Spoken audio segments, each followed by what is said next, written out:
And we should be live now. Welcome to episode 23 of the podcast, How Do You Know That, with Robert Hollis. And we are so glad to have you with us today.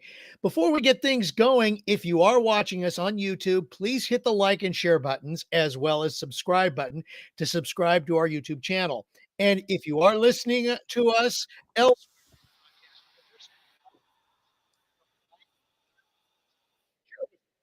help us spread the word. Also, if you'd like to join our exclusive community, the Inner Circle, you can join us by going to roberthollis.com/join to register. There will be lots of great exclusive content, and you'll be able to participate in our special breakthrough sessions to help you move on to the next level. Today is episode 23 of How Do You Know That? And our topic is how to be a free thinker. Something to think.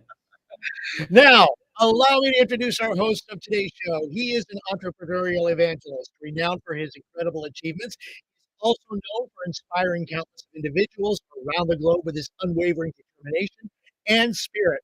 And he has also helped 67 people as of this date become millionaires. Known as a mentor, GPS to success, and a very dear friend, ladies and gentlemen, Robert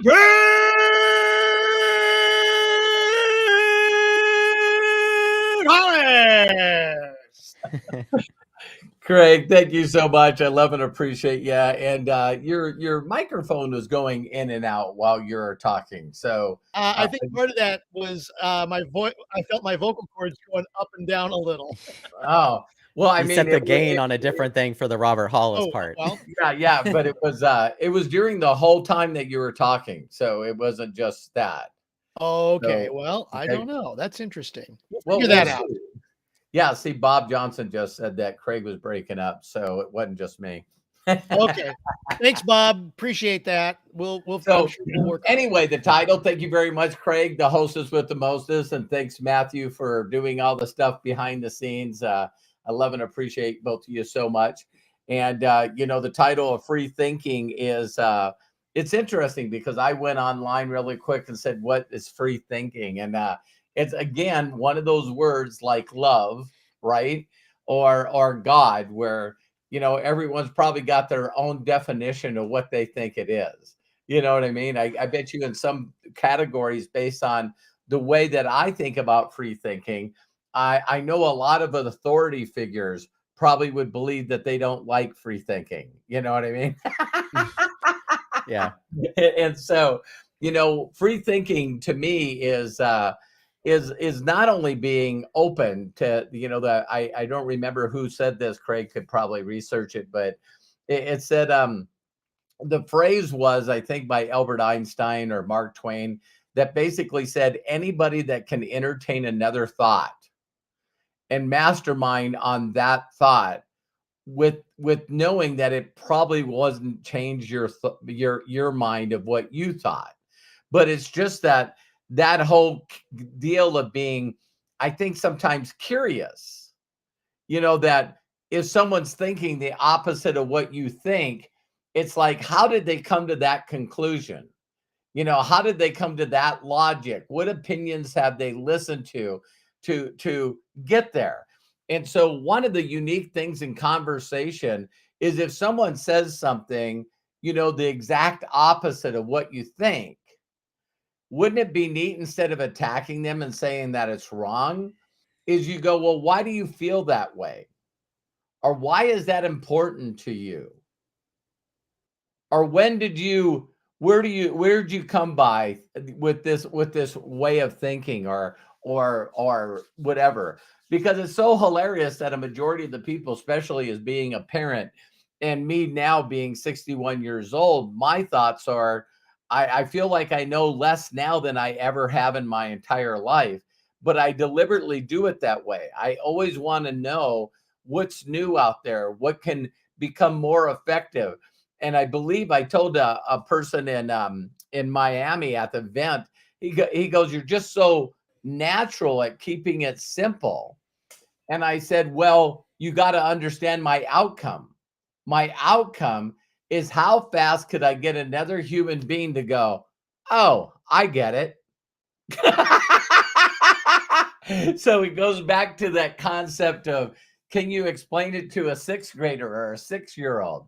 You know, it's all the concept that, you know, a lot of people do things like the two ends cut off the ham thing. You know, it's the 4 generations of women, and the youngest of the 4 women are girls ask, you know, Mom, why do you cut the ends off the ham? And it goes to the next generation that just kept saying, my mom taught me, my mom taught me, my mom taught me, until it became the great great grandmother. And she basically said, I cut the ends off the ham because the ham was too big for my little oven. And there's a lot of these things that we think and we do, that if someone really truly asked you, how do you know that? How do you know that? And that's where my phrase of my own personal mantra is, if what you know that you know 100%, and it wasn't true, when would you like to know?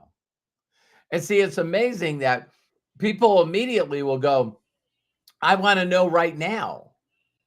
And see, for me, just one of those clicks for me was when someone told me that I shouldn't be working for money. I was like, what? And they're going like, you said you needed money for your bills and rent and all of this stuff. You know, it's better to work for profits than wages. And you sort of like, I don't even understand what you're saying. What you're not making any sense.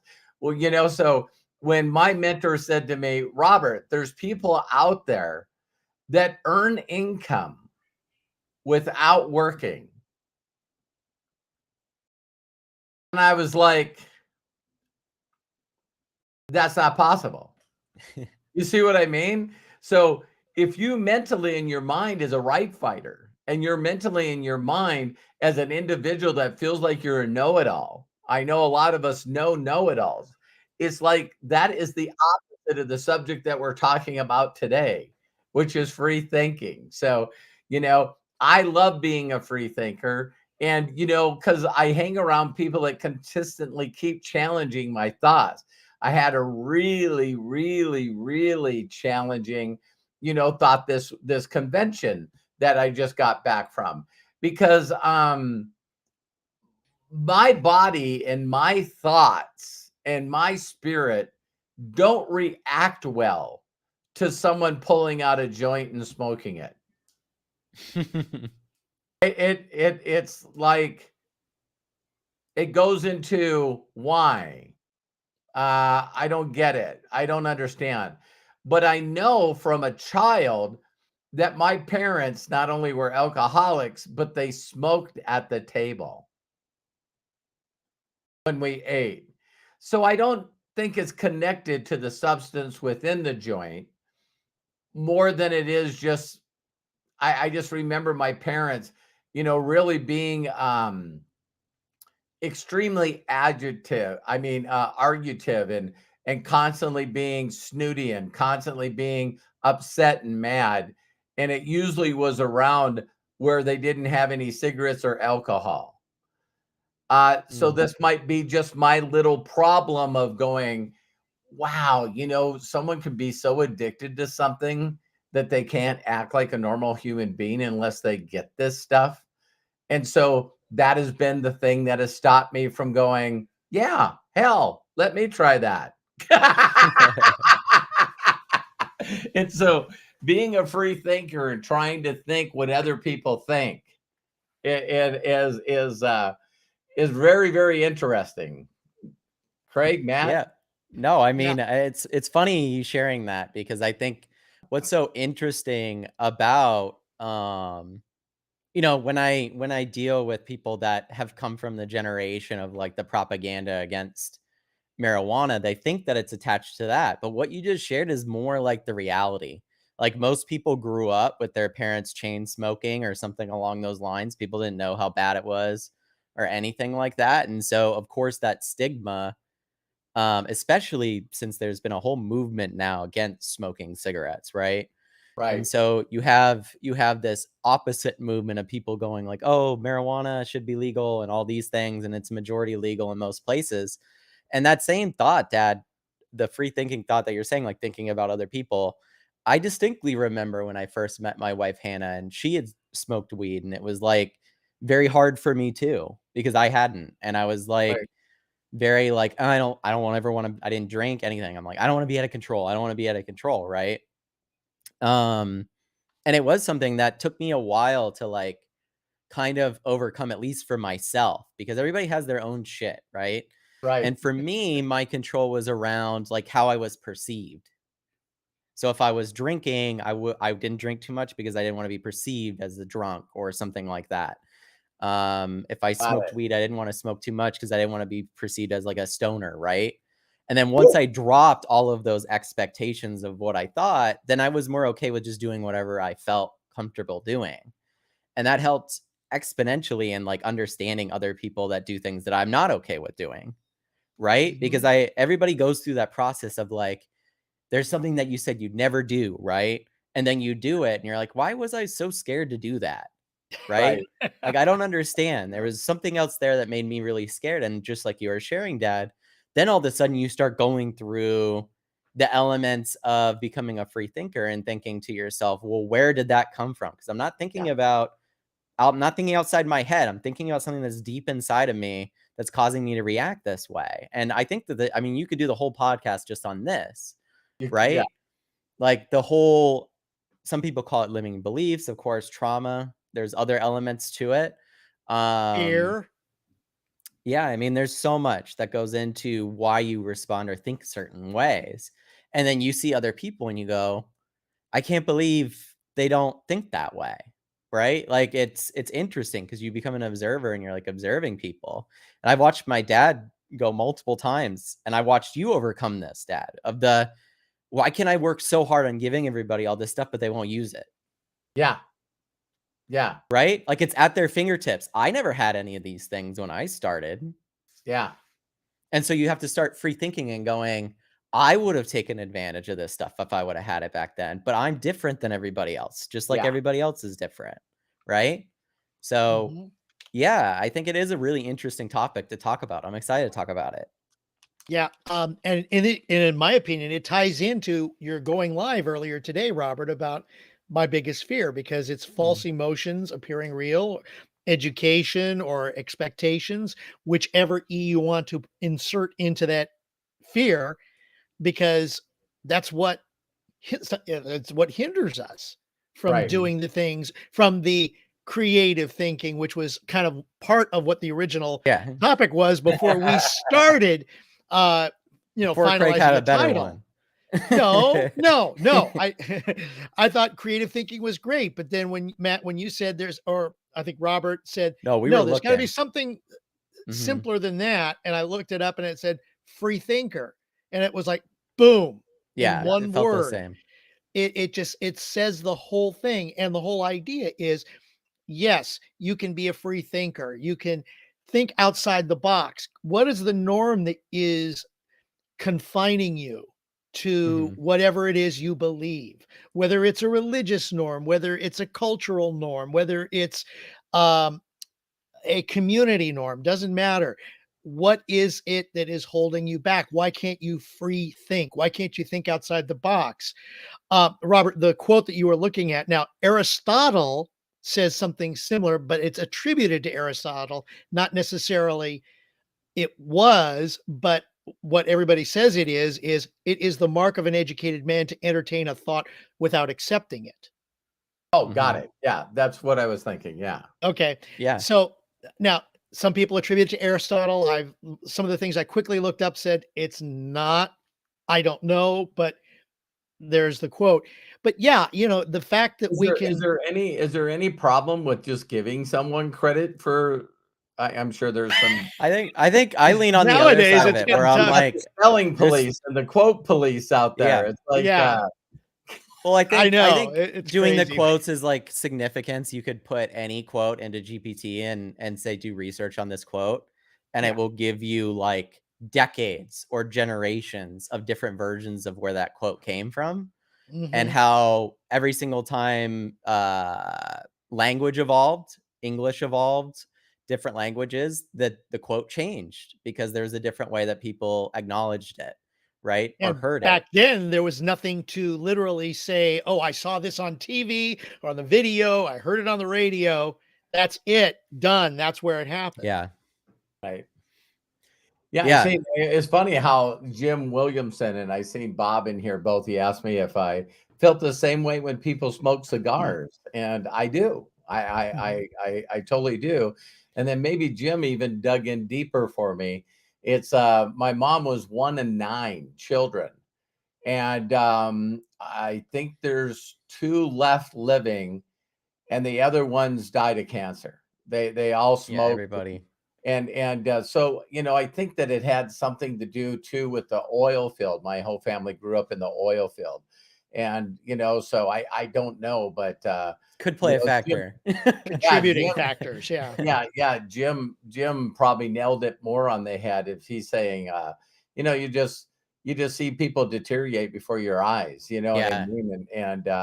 And my father-in-law died the same way. And it's like, Mhm. you sort of go, man, you know what I mean? But yet again, we hear people that catch cancer and died children that, were never around smoke. Neither one of their parents smoked, and maybe the grandparents didn't, so yeah, Mhm. I don't know. It's like Well, it's important too, like, to be non-judgmental about these things, right? Like, I right, think what's so interesting about, every single time we have a conversation about, like, legalizing drugs and taking more of a medical approach to drug addiction instead of a incarceration approach to Mhm. drugs.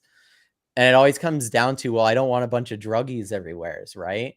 You already have that. It's just not illegal, yeah, it's or it's just not prescriptive. legal, right? It's certain. Well, yeah, you've got like the drug Right. manufacturers that have got us up on gabapentin or whatever Yeah.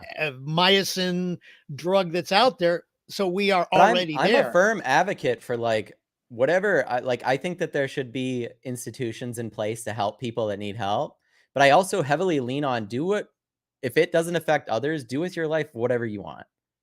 You know? Mhm. If you wanna smoke cigarettes, I don't want to, because, like my dad said, I lost my grandfather that way. I got to see it in real time. That was really, like, the first death that I had had in my life where I watched the deterioration happen.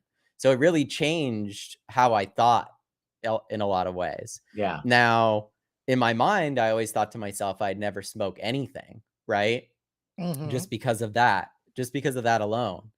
And so then when I saw my wife she got a medical marijuana card and then got weed, and then her and my mom are outside sharing a joint because my mom likes to smoke too occasionally. Um, and I had to, like, face that stigma of, like, looking at both these people that I love and care about doing something that was hitting a nerve somewhere that I didn't really understand. And it was more like, why would you do this? Can you believe what you're doing to yourself? All of this stuff, right? As if any of that shit would change their minds. It's not going to. right. If anything, it makes me, I mean, it does make me an asshole, right? Because I'm being a judgmental person in the way they want to live their lives. And that was like a wake up call to me. As I grew up and got older, I was more okay with being around people that liked to do things that I didn't like to do. And I'm like, it is what it is. Like, it just, Yeah. it just is the way that humanity works. I'm never going to get everyone in a circle that's like, yes, Matt, we're going to do everything you want. It just doesn't exist. So, Yeah, and if you're ever thinking about being an entrepreneur, which usually takes a lot of subscribers or a lot of affiliates or a lot of customers, you got to sort of think that way. You know what I mean? It's like, well, I better be not so judgmental on people that I don't understand, and just treat them the way that you want to be treated, the golden rule. You know what I Mhm. mean? And it's like, it's still mind-boggling to me that how easy we can be shifted from being a thinker that thinks like everybody else. I remember yep.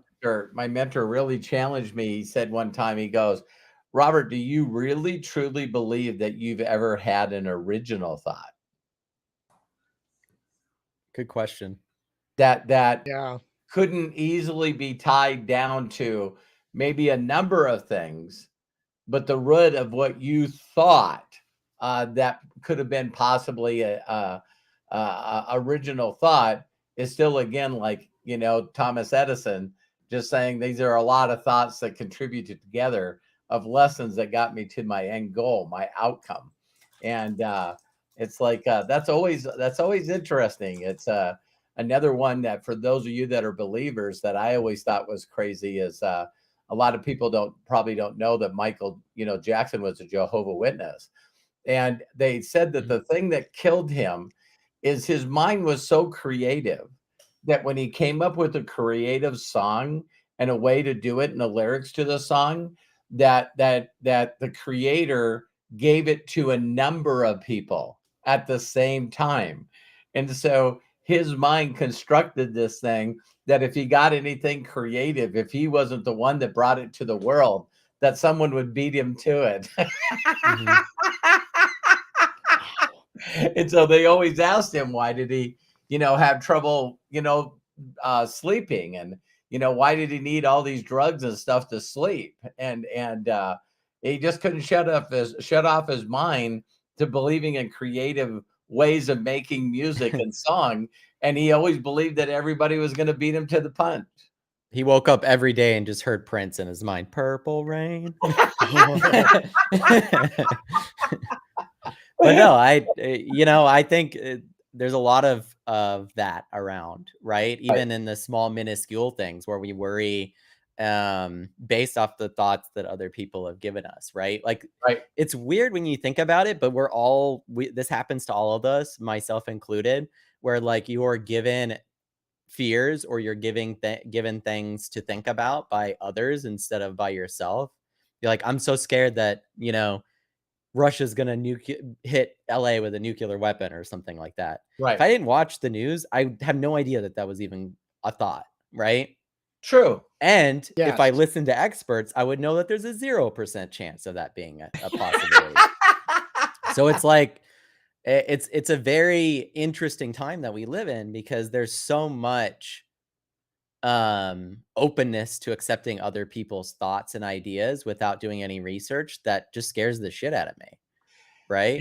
Thank you, social media, for that, Oh my because God. I mean, back in the day, you had your 3, maybe 4 news networks, Right. and you had the newspapers, and the rule was, at least for the news, and until it got deregulated, that you had to have factual backup for everything that was said and broadcast, and that news was not a money-making operation. It was a loss leader. So ABC, NBC, CBS, and maybe a couple of the other networks, unless they sold advertising on their news broadcasts, specifically, it was a loss leader to be news. Mhm. And Yeah. then all of a sudden, when they deregulated it, and here comes Fox and totally changes the dynamic. You know who they give Yeah. that credit to? That credit goes to Ted Turner and CNN. That too. He's the Mhm. first one that said, I bet you I can run news 24 hours a frickin' day. I can run it Yeah. It's too constantly. much. I And think yeah. when he did that to fill the time, there was this new kind of show considered opinion. Exactly. And it's so because you can't run news 24 hours a day. It's like, what is it today? Terry and I get up and it's like all of a sudden you hear something on the Today Show, the 4th hour or the 3rd hour, and it's like, what the hell? How long has this been going on here? And it's like, Oh, are you so, talking about the Doomsday Clock? huh? Are you taught the 3rd hour? Are you talking about the Doomsday Clock?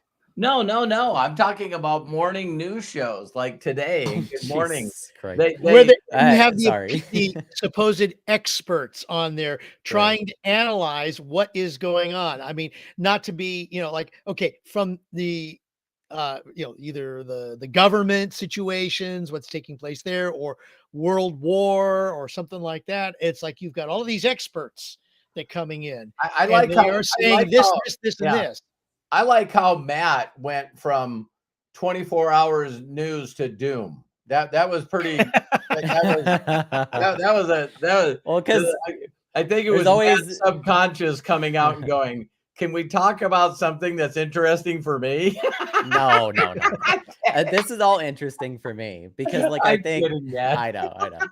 But the point or the thing that I was bringing up is actually really interesting. There's this group of scientists around the world that manages this thing called the Doomsday Clock, and it's how many minutes to midnight we are is the way that they calculate it. Oh, Right. And okay. that's how close we are to extinction as a human race. Like how far.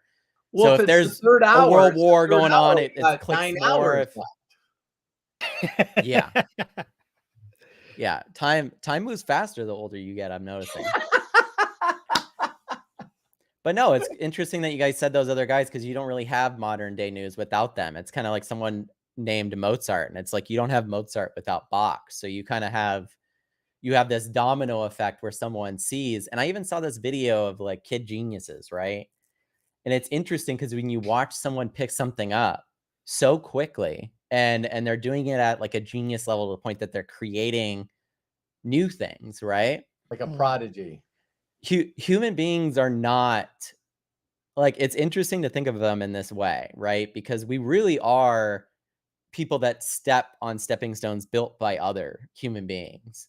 And without having geniuses like Mozart and Bach before, this girl wouldn't have known that that was possible and she wouldn't have been able to go through those things. Now, before them, you have more people, and before them, you have more people, and it just keeps going and going. So when I think of what you said earlier, Dad, have you ever had an original thought? It's such a interesting experiment to do on yourself because I don't think I have. I think I'm very creative and I'm good at like mixing things, but I don't Right. think any of my thoughts are original. Now, what is original is how I iterate on or how I create them. So like Got I think that's the creative part. You can have a thought going like, "Man, it's so messed up the way that the modern news cycle works." Now the creative aspect comes, how do I take that and like you do, Dad, get this in a place where simplistically people can get it and understand it. Because Right. if I go through and start saying like you guys were going, CNN, Ted Turner, all of these things, you can find like when it started, or you could go the psychological route and figure out why it's Why such a it big is deal where it is now, or you now. could go a Yeah. different route financially, why the money is the reason that it's that way. There's so many angles to go at it, right? Yeah, there is. Hmm.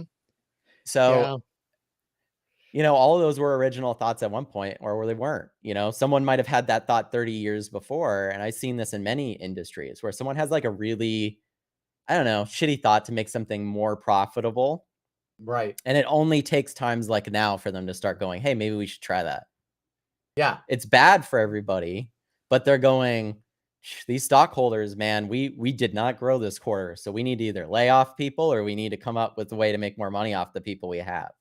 And that's normally the way they go. So Yeah. Well, another thing is I think when we're talking about being a free thinker, it's allowing and having patience to not be a know-it-all or a right fighter and yeah. allow someone to sort of like let go and let God, if you believe that you can actually allow someone to take you on a little path that let you have that aha moment, and not just be just totally locked down.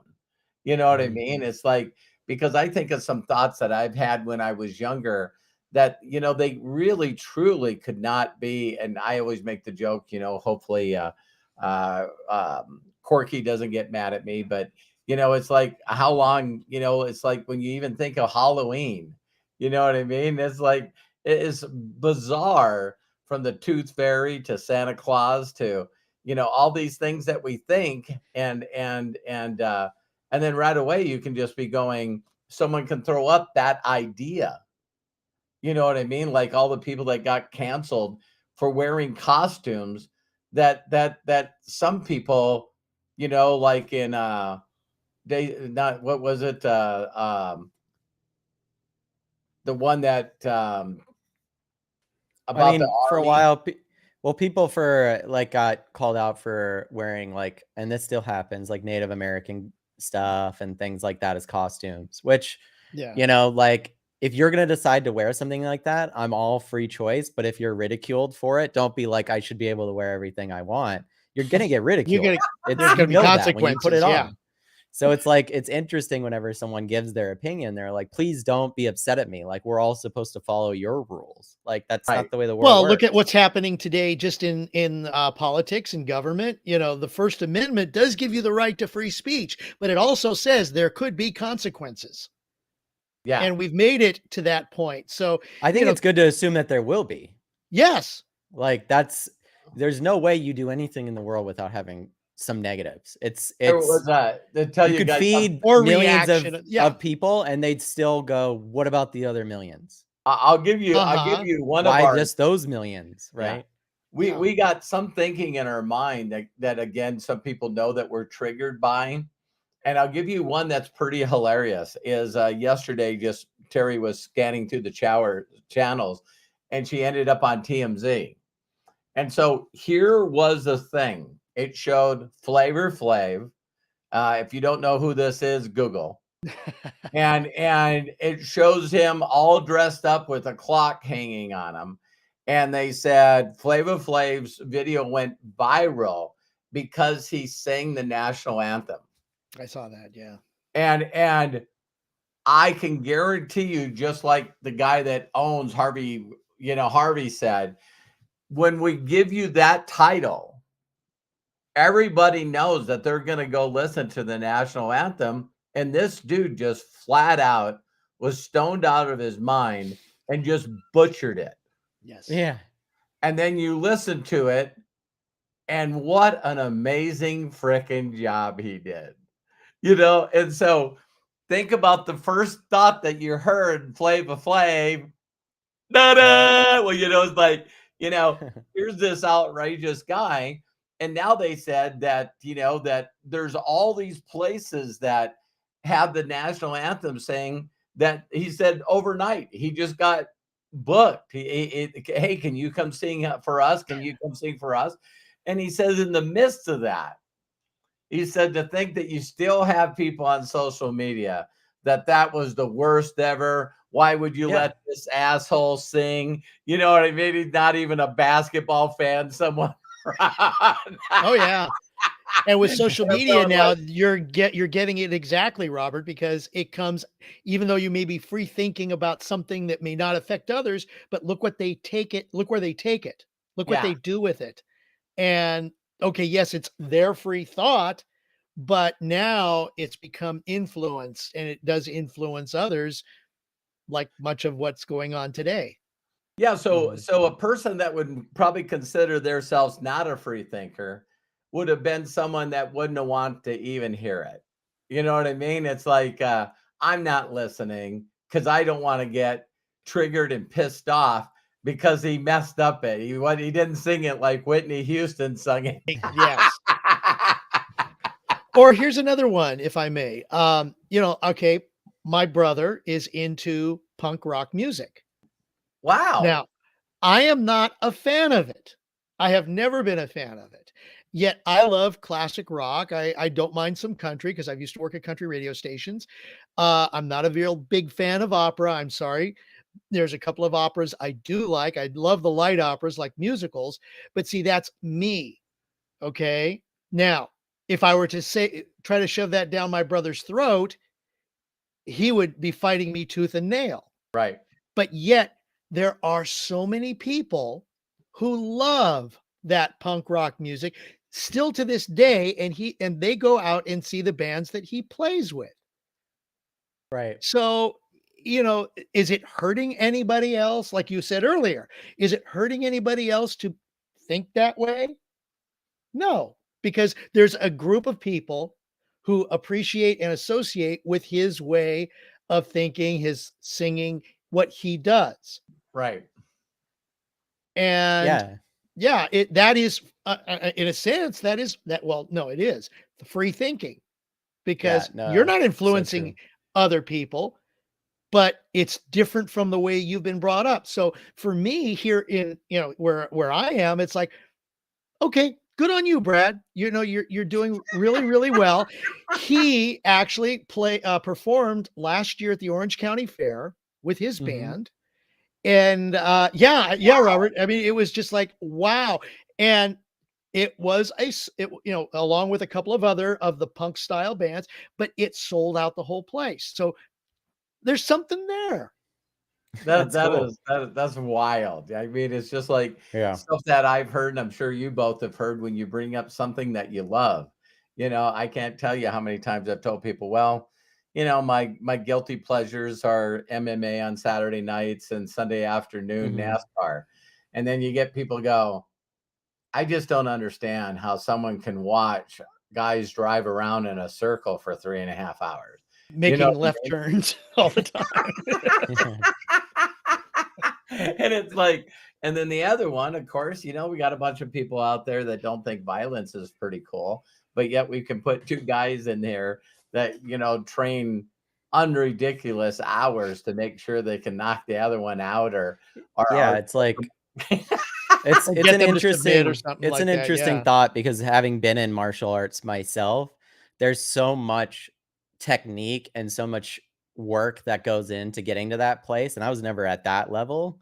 So, because even though I don't watch it myself, there's been times that I've watched it.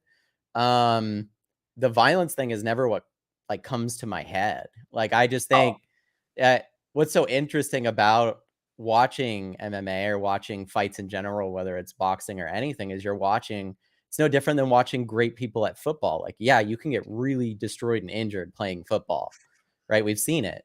yeah. And of course, two people fighting, but there's something innately in us that loves competition and loves watching people compete, loves watching underdog stories. So I don't see, if anything, I see that stuff getting bigger as AI takes up all of the monotonous work.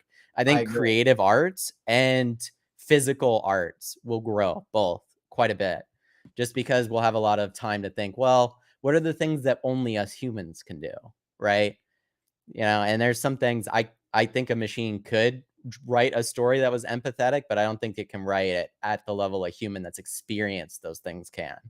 I just don't think it's possible. So, and then physical, I mean, maybe at some point we'll see a bunch of robots doing shit against each other and we'll watch that. Well, what was that movie that, Hugh Jackman was in? Steel? Real Steel, where you Yeah. had the 2 big AI Robots.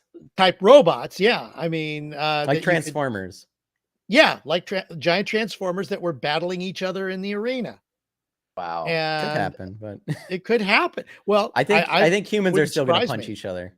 Yeah, I think we still have that aggressive, Yeah, those when aggressive there's thoughts in us, and we need to take it out on something or someone. right. But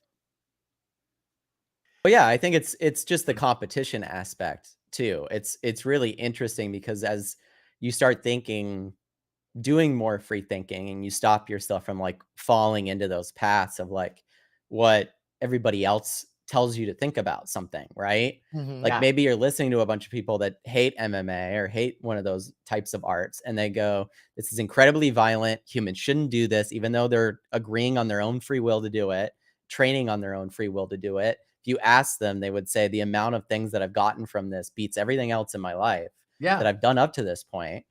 Um, so all of that value that they have means nothing because you think it's too violent. You do, not Which them. You do. right.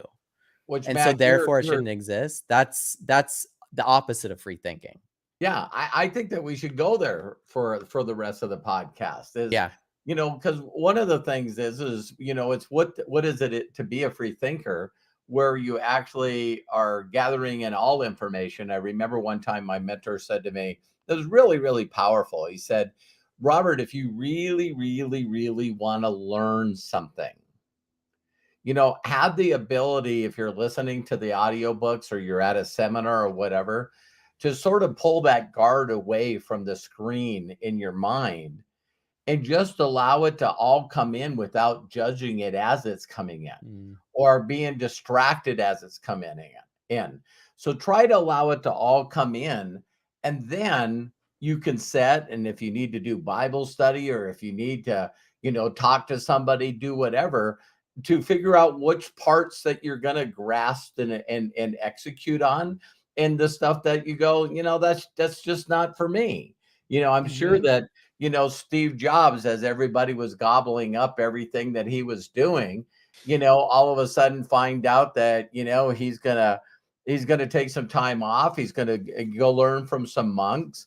And then, he said his creative ideas for his next products come from him doing mushrooms. And I'm sure and that, marijuana. yeah. And so Lots of that marijuana. was so long ago that, Right. that a lot of people in the hippie stage goes, I know exactly what you're talking about. Right. And then other people are like, oh my God, another drug addict that's a billionaire. It's like, again, how do you have so many different points of view? And so I love where my mentor would say to me is he's going, listen, you think about all the awards that are won in the world. You know what I mean? From winning a world championship this weekend, the NASCAR four drivers come down to win the world championship, or basketball or hockey or whatever, boxing, winning a world championship. And you got all these awards, from the Nobel Prize to winning an award for Grammys or plays. But yet he said to me, do you know who won the Critic of the Year last year? And I went, no. And he goes, because they don't give out a trophy to people like that. So if I were you, stop trying to win it. Ooh. Right. Why are you the person that feels like you got to go against the grain on every freaking thing? Like, were you growing up in some kind of culture or environment, or maybe you were a person that every time you had a creative idea or free thinking, you always was around a group of people that would sweep your legs out from underneath you. So that stops you from wanting to free think and sort of shutting it down and going, why does it make any difference? Why does it make any difference that I'm going to try to come up with some free thinking and figure out how to really make an impact in the world? Like, Steve Jobs said, put a dent in the universe. And I think it's still hilarious today that, me and Matt heard on one of the interviews recently with Tim Cook, that since Tim Cook took it over and Steve Jobs has died, he's 10x the company. Apple is 10x of what it was when Steve Jobs It's like was. 2 or 3 trillion now. It's insane. Yeah. And you sit there and you Such think, an insane see, number. none of us want to believe that Tim Cook took that company tenfold since Steve Jobs died. Yeah. Well, So I Steve Jobs must honestly, have knew something about Tim Cook that nobody else knew in the world.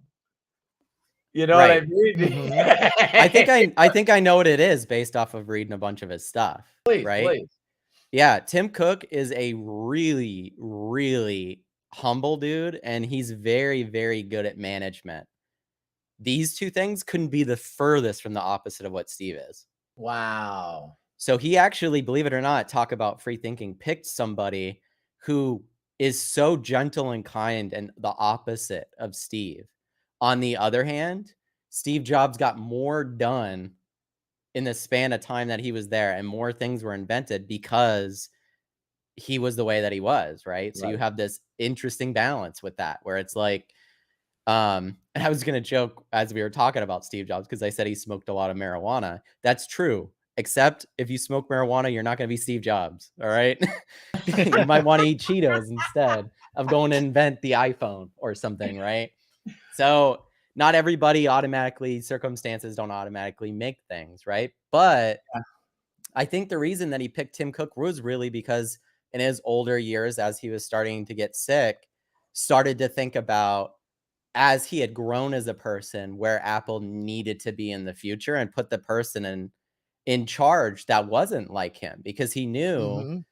I had taken the innovation and the love and care of the company and the people's love and care for it to the highest level that I possibly can. They're one of the 3 most aware brands in the world for love, like people care about them. Up there with Disney and other big ones, right? And so that's what Steve did. He built the brand of Apple. All they needed to do from that moment on is have someone in there that was maybe less creative, but more of a businessman. Steve Right. wasn't, he was a great salesman, but like he had some products that flopped too because he was just too creative of a person, right? And he was all Right. over the place. Well, But isn't I was going to say, this is kind of where The Science of Getting Rich talks about the big industrial magnates of the day being there when they were needed. But Mhm. then after a while, because of their of whatever it was, things changed. Other innovators came in, and it grew. The industries grew out, as opposed to one person holding on to everything Right. and Yeah. allowing others to participate in their development. Yeah, I mean, the Vision Pro, like, they're stepping to VR, or I should just call it XR, that's what everyone's calling it now, which is mixed reality, right? Wow. Yeah. So you do virtual reality, and you can do augmented AR, so you can see things in your real world. As they step into that, believe it or not, if you guys look this up and look up some interviews with Tim Cook, the Vision Pro really is the first thing that he's pushing himself that Steve really wasn't involved in.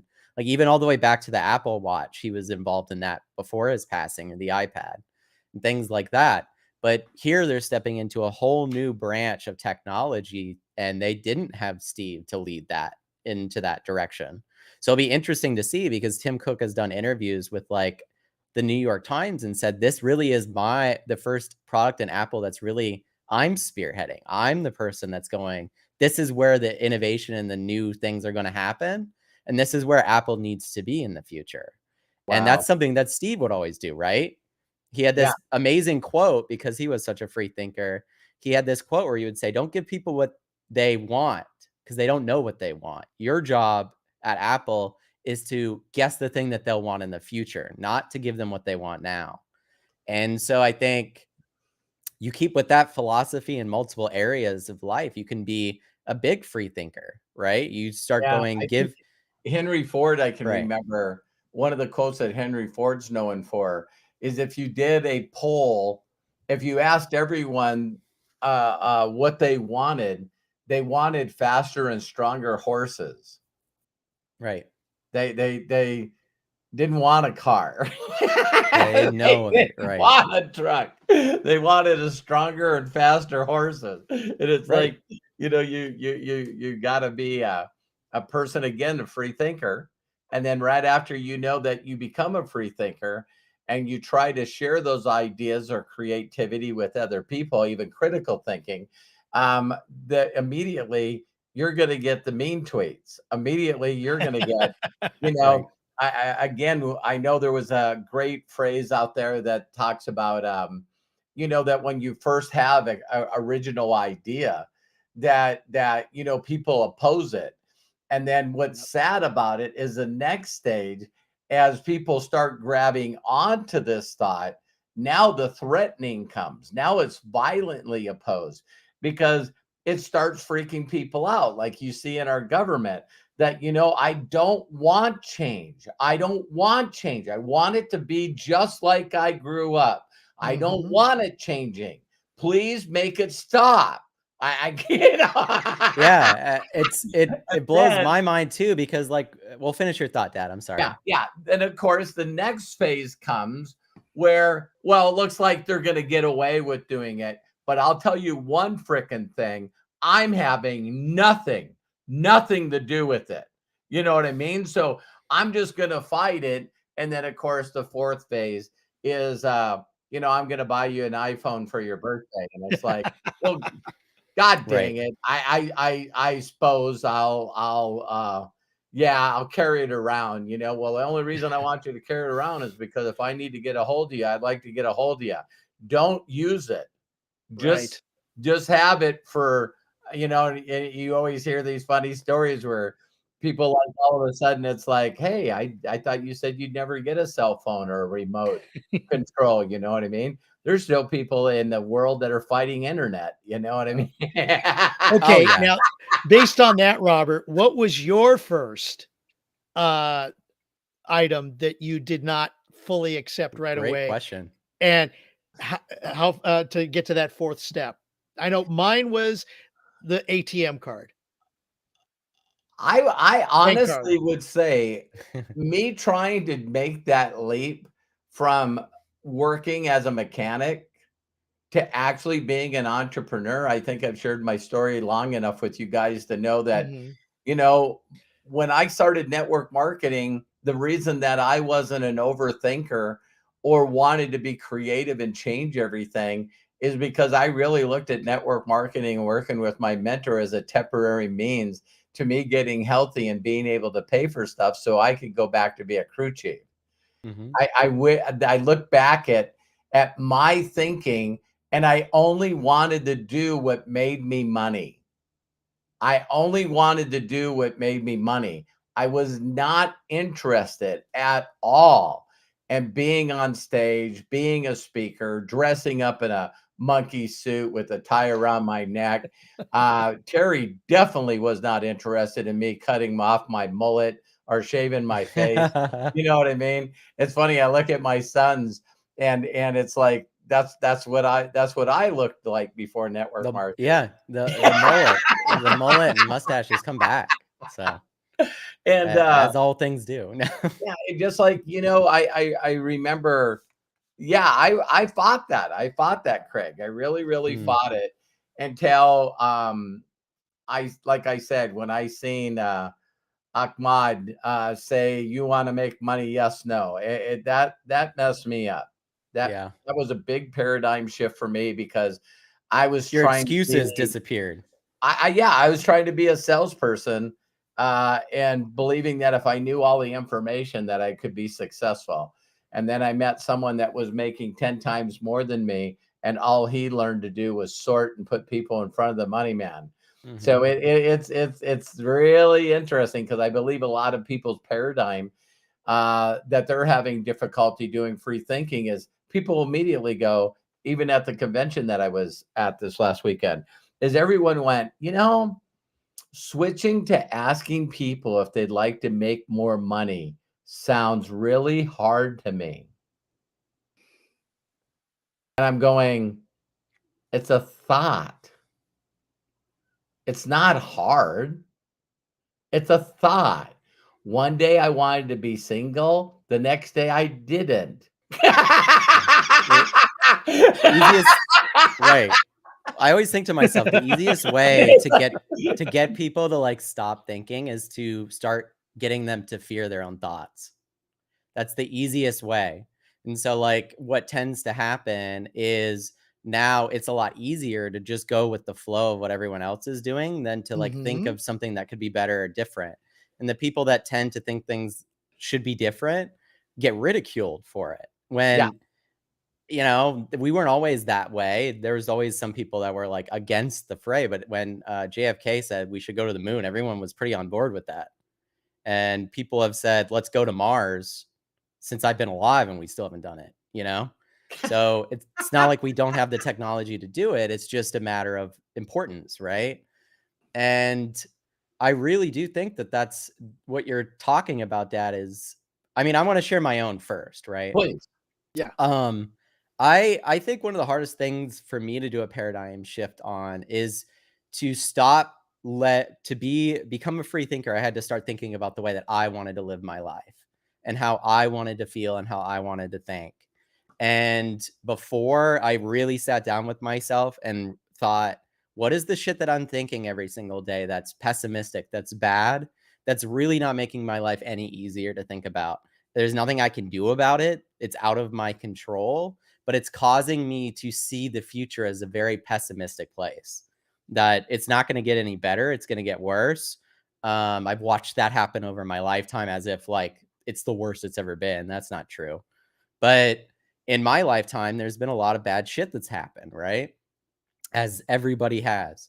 Right. But as bad things start to happen in the world, it's pretty easy to get into a place of pessimism where you're like, okay, so economy is going to collapse, people are going to lose all their jobs, people are going to start rioting in the streets because of that.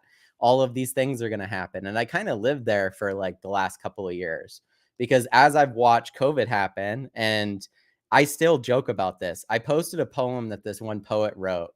And I need to find it on my Facebook about how right as COVID started, how this was a great example of a time in human history where we could all come together and figure things out as a race of people. And then to watch over the span of 2 years, the opposite of that happen. it was just like a realization in my life as an adult that humanity really can't work together. Like, it really is impossible for us to like get on the same page for our own existence and survival. Like, you actually have people fighting against survival or fight based off of what they believe survival is. And so I had a very pessimistic attitude about it. And that actually stopped me from like even wanting a family in the future. Because I'm going, and I think a lot of young people think this. That's why like birth rates are drastically dropping. So a lot of Mhm. young people are going, I don't want to bring kids into this world. I don't think it's going to get any better. Yeah, but Right. the reason, Matt, that your generation and younger feel that way is they'd have to take a selfie with them and somebody else, their child. Well, I think it's funny to joke about because it is I'm funny. not sharing the camera. Are you kidding me? Right. It's an interesting thing to think about because I think it's more of like a reaction to the world that we live in now. And to think you brought up a good point with the selfie thing, Dad, that there has been a large amount of people that are now more aware of the way the world is than they ever have been before. Right. And then you think about analytics and what gets the most clicks, what gets the most views, and that's normally the pessimistic information. Yeah. So, Yes. you know, our government is sending a lot of support and needs right now to the people of Palestine and Gaza that are the civilians that are being killed by the Israeli government and Hamas, right? Both of them. Right. I rarely hear about that happening or the need or aid from other places and the support aspects. All the news is focused on is the bloodshed aspect of it, Yeah. which Absolutely, it is. will Yeah. never make the thing better. Because if you show one side getting killed and you show the other side getting killed, it's only going to radicalize more people to want people to get killed. Totally. Yeah, if you show more people helping people, then it will radicalize people and helping. But that's not something that drives human beings, and we figured this out, right? That's not what And sells. right. So when you think of my mind goes to the place and goes, man, what a perfect thing. Instead of thinking of AI or all these things, people losing their jobs as a pessimistic thing, that things are going to get worse. I did a mindset shift to what a perfect opportunity to get rid of the number one thing that fucking like destroys us as a human race, which is like greed, in my opinion. Yeah. Doesn't have to be financial greed. It's greed in general. Power, I deserve things that you don't deserve because of these reasons. power, status, money, it all goes Right. into one So for thing. me, my big like free thinking mental shift is to shutting all of that shit off and allowing myself to think more of my own thoughts optimistically of what could or couldn't happen. Right. And it's like, here's these areas that life will get a lot better. And how can I be in the forefront of that? Or how can I help as a human being in that happening? So Yeah. then my mind shifts and then it goes, having a family could be a great thing. Having these things could be a great thing. And I think that is like a massive different shift in my mindset because like I just am more optimistic about where humanity is going, right? Yeah, And when that you makes talk life about every day better. yeah, So when you talk about free thinking, there's again, there's free thinking on both sides, right? So there's the free thinking on the critic side, the constant always finding what's the opposite of the silver lining in a cloud? I don't know what like a black cloud or a Black, dark yeah, cloud something like or that. yeah, Yeah. you Dark always cloud, yeah, it's like dark this. matter. Yeah, the people that are constantly always finding something wrong with something.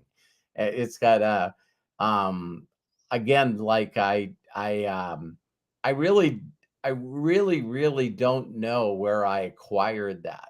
I think it was like everybody else was around me when I was very, very young was consistently telling me how bad my situation was.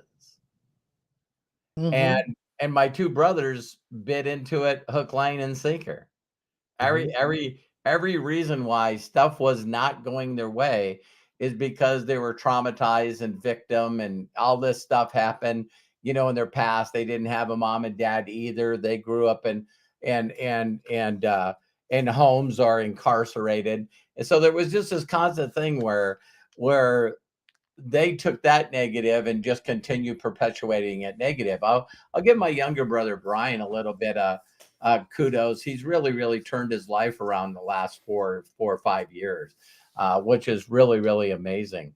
But I don't even connect with my brothers because they are so dark like that, and me on the other side, it's like, that story, I know I might have said before, but it's the identical twins were coming up on Christmas, so one of the twins were optimistic, the other one was pessimistic. So what they did is they filled the optimistic's kid full of his room full of horse shit, and then they gave a pony to the pessimistic one. And so the pessimistic boy was like, who's going to take care of this? I don't want to feed it. I don't, I don't A want lot to of be, I don't statements. it could hurt Yeah. me. It could hurt me or whatever. And then the optimistic boy goes into his room and it's full of horse shit. And he just jumps in and starts throwing it all over.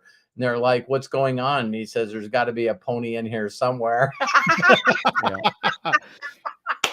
It's like, And that could be cultural too. It's cultural, goes back because what is it? They say that the first like 7 years of your life are the formative years where you start being inundated with thoughts, customs, things. And I'm not saying that it's, the end all or anything, but Right. the way you were raised. Okay. Now, the question that I would have, of course, Robert, back to you with what you were saying about your brother or brothers was, how come they did what they did and you ended up where you are? And in a sense, yes, you grew up in that culture, but you found something I to always make that wanted a out. shift. I Yeah. always, I Okay, always, there we go. yeah, I just don't know why. I always knew that there were other people that were doing, I wouldn't even say at that time I would understand what positive and negative was. Mhm. Um, I just knew the feeling of hanging around people that were doing stuff. Mhm. They Right. were always doing something that they could do, that they would experience something in the near future. So they're either, you know, building a ice fishing house, or they're excited about going hunting, or they're building cars to go race the cars. I can't wait until spring comes so we can go to the racetrack and race.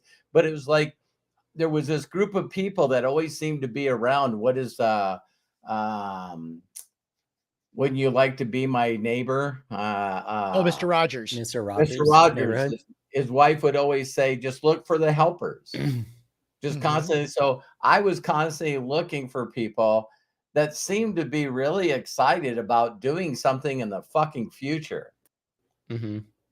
Isn't that crazy? I just automatically always attracted myself around people that were dreamers. They were daydreamers. They were constantly saying, "I'm going to go do this. I'm going to go do that. I'm finishing this. I'm working on this. I'm going to do this. I'm going to do this." And then it was really bizarre for me to hang around people that just wanted to sit around and fucking do nothing. It's like I'm just going to chill Mhm. and hang out. And I'm like, I got to get out of here. I can't. Well, And yeah. you probably didn't even realize at that time that you were free thinking in Yeah. based on what you knew at that time. I'm just curious, what number sibling are you?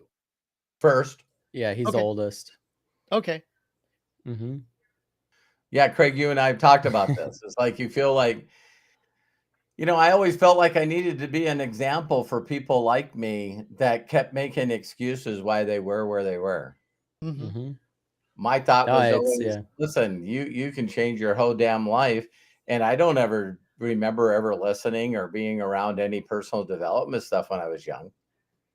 Right. So when I got older and continued to want to hang around winners like Roger Penske, that attracts a whole different group of people. And believe it or not, it wasn't on the competitive side. It really wasn't. There wasn't like anybody was always trying to beat somebody else or get somebody else in trouble. He always had us working together as a team to accomplish something that no one else can accomplish. That's why I got pictures of Indy cars on my wall. And and NASCAR is on my wall. It's neat to be involved in something where what you're building actually ends up on a side of the car that's going around a racetrack that, you know, tens of millions of people see. And you get to point it out. Hey, did you remember seeing this car? Yeah. And it's like, yeah, I had something to do with that. I had something to do with that win. I had something to do with. So, and then I seem to check things off and want to just move on to another. It's like Right. my biggest thing right now is how fast I can build 1 million subscribers, 1 million active subscribers.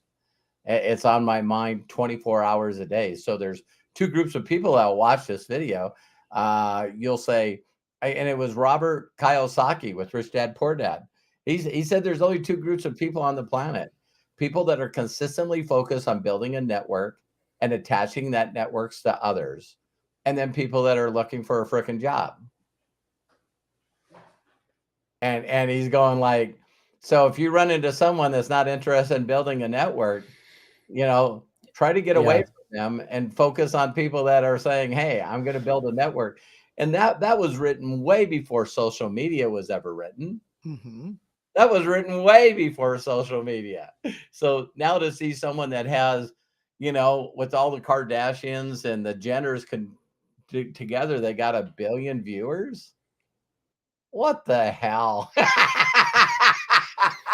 That's just Yeah. like, that's nuts. They built their own network, you know? Mhm. No, I mean, that definitely gives you, like, a level of, "I could do whatever I want too with your life," a level of freedom that comes with that as Level well, of but giving, a level of giving. Oh, absolutely, yeah, that's always something you could do too. I I I it's I eventually want people to ask what Craig and you make, Matt, and people are like, "What?" I'll never tell anybody because why is it their business? Yeah. They'll Like, that's how I live my life. yeah. They'll If the only way anyone would know is if, like, if I sold something or did something that made news and I was like, "Who let that shit leak?" Because I don't want anyone to know any of this stuff. yeah, Like, they estimate it. They all estimate it, you know what I mean? I'm, like, very, um like, I try my best to, like, push myself away from, like, and I wanna get better at this as I get older, but, like, push myself away from acknowledging accomplishment. Like, I it's always something I've kinda done in my life where, like, I pushed myself away. Like, if I accomplish something, my next goal is, like, what am I gonna accomplish next, Mm-hmm. right? I don't let myself ever, like, cheer for an accomplishment and, like, sit in it. I normally am like, "Great, that's done, now I can get to this next thing." It's almost like a relief, like, the anxiety of it being over, that's the relief than, like, the, "Yeah, I did it," type of thing. And so, getting older myself, I start to think about, like, where that comes from, right? Right. Like, why I'm so anti, like, accomplishment driven. And I think that it just comes from, like, a place in myself that I want to be, like, I want the things that I create to be acknowledged, not me, the person, to be acknowledged for creating them, because I don't really attach myself necessarily to, like, "This was me," right? And I think that that comes from a lot of that free thinking stuff too. Like, as I Yeah. get older, I'm a lot less inclined to be like, "I did this," and more inclined to be like, we did this," We and then did on this. top Yeah. of "we did this," I wouldn't have done this without these people having done these things Yeah, before. I agree. And Mm-hmm. that humility, like, really helps in me, like, getting on my own shit about where things need to be for myself, right? Because Right. instead of being the thing, I'm more like the cog in the things that make things happen, right? So, like, I there's these people that I kind of idolize, like Steve Jobs and Elon Musk, but the part that I don't idolize about them is their ego to accept all the accomplishments for themselves. I can't do that aspect of it. I don't want my name in lights sitting on the side of a building or something like that. If anything, I would like a project that I worked on to get that. And the project was done by a bunch of people and I was the one spearheading that to happen. Right. But I like to live in that world more because, to be honest, the more that I've thought about it, I just don't want any forms of, like, celebrity. I think that every single time I've thought about doing things, like, I love talking in front of the camera. I think I could stream, like, all day and do this as a career. But Yeah. then if that made me any forms of famous where, like, I can't go out to eat with my wife without people staring at me, I would not like that. Right. So I always put myself in like the director role or like behind the camera, behind the things. Cause I've watched my dad get bombarded with people at every event. And I'm like, I see people that envy that so much and go, I want to be that person.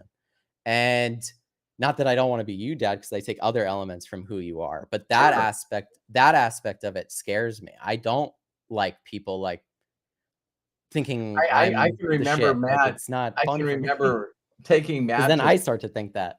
Yeah, I can remember taking Matt to big events, and Matt's always been either the debater or actually a good Yeah. free thinker. And Matt would come up to me, and people would be taking pictures and stuff of our family and whatever. And then we'd have a break, and Matt reached over and pulled on my sleeve, and I said, "What?" And he goes, "I don't understand why these people would want a picture of me." Right. It's like, Who am I? And it's yeah, not to just like your dog myself, but like that's the truth, right? I think being a free thinker and thinking into their own heads, I'm like, okay, I get they want to encapsulate this moment and they met these people or saw these people that they think are important or they are important to them. So of course they want to get photos with them. I get that. On the other hand, if I see a celebrity in person, I don't have the need to like make them feel uncomfortable for being a celebrity, right? Like I'm more in the place of I don't have like, pictures with hardly anybody. well, that comes to the free thinking thing. Some people, celebrities love that and they're down to like rock it with their fans and take pictures and they'll spend all day doing that with their fans. That's pleasurable for them. For me, it's like I would much rather you watch something I created 50 times and it impact you than for you to need a picture of the guy who made it. Like what am I? It's a creation that came through me, not a creation of my own. You know what I mean? Like I think that helps so much in getting rid of the ego aspect of it. Cuz I've really watched kind of like some people I admired that did really successful things, even like Elon Musk, become like this messiah to some and pariah to others. Wow. And it's like it's not that I need everyone's approval. It's just I don't need to be in the public sphere in that way because I just don't want to. Like I just don't like it. So it's like if I would much rather run a billion-dollar company that changes things than be the person at the forefront of it that everyone talks about. Right? I don't want to be on the magazines or anything because I believe when you do that, you really put yourself in like a really weird position of like having to always be right. And I don't like that at all because in Yeah. my life, I've learned from you, Dad, and from a lot of people in my life that it's the best thing you could do is be like, hey, I was wrong. My thoughts were not right in this situation. So when you put yourself as that person, I just watched Joe Rogan's podcast with Elon Musk. Elon Musk had this whole fight that he was going to have with Mark Zuckerberg in the Coliseum and everything. And Yes. right. And Elon Musk still says 100% that it's Mark Zuckerberg's reason that fight didn't happen. As if Mark Zuckerberg doesn't want him to respect the art that he's been practicing and go do the same thing so then they can have a fair fight. Elon's like, no, I'm twice Zuck's size. I'll just lay on him and I'll win. I'll give him the walrus maneuver and I'll win. And Joe Rogan's sitting across from him going, I've seen people that are 140 pounds tap out 300-pound people with technique. And Elon's like, I still think I'd beat him anytime, any place. Oh my And God. I'm like, the level of ego that you have to have because so many people have told you that you're the shit to truthfully believe that you need no practice or training to be in a fight with someone that practices and trains all the time. That's a massive fucking ego to not admit. And you watched Joe Rogan in this really like, because Joe loves Elon, right? Yeah. You watched him like rattle his head on how to continue to have this conversation with Elon because Joe knew the amount of respect that Mark Zuckerberg and these other people in his life, himself included, have for the art form of fighting and this stuff that they're doing and how little of that Elon has for it. Yeah. Basically jujitsu. You know what I mean? It's like, which is what Zuckerberg does as well. Yeah. He would tap out or choke out Elon Musk so fast it'd blow his mind. I know that. And I think that's the reason that the fight wouldn't happen is because then Elon could then use the excuse that a lot of these people do, which is, well, I didn't train and next time, if I would have trained, it would have been different. Like a lot of these people that can never be wrong always have a backup for being wrong. Exactly. They can't just say, man, I messed up because I didn't practice and train enough. Robert, That's you always humility. share Bruce Lee's quote about, Yeah. training. I have a black belt here, but I'm going to not, I don't want to face the guy that knows one trick and he knows how to work it and make it connect or something to that effect. Right. Yeah. Yeah, you could have the precursor person to MMA fighting in Bruce Lee, someone that had so much respect for the art form. Right. And I think that because of the way how serious he took it, that's why you see a bunch of athletes still to this day in that sphere idolize him. Because it's Mhm. like, no, he had a respect for the things that we were doing with our bodies as human beings, the practice, the art form of it. There's no difference between doing that and learning how to do paintbrush strokes. It's And just different ways of doing things, different when we were versions of talking creativity. when we were talking So, about one of the fears of failing or worried about someone yeah. else's opinion or any of that. One of the things when I got into martial art is that you are immediately beaten into humble, which is a place called respect, Yeah. because there's always someone in the dojo that's a higher belt level than you.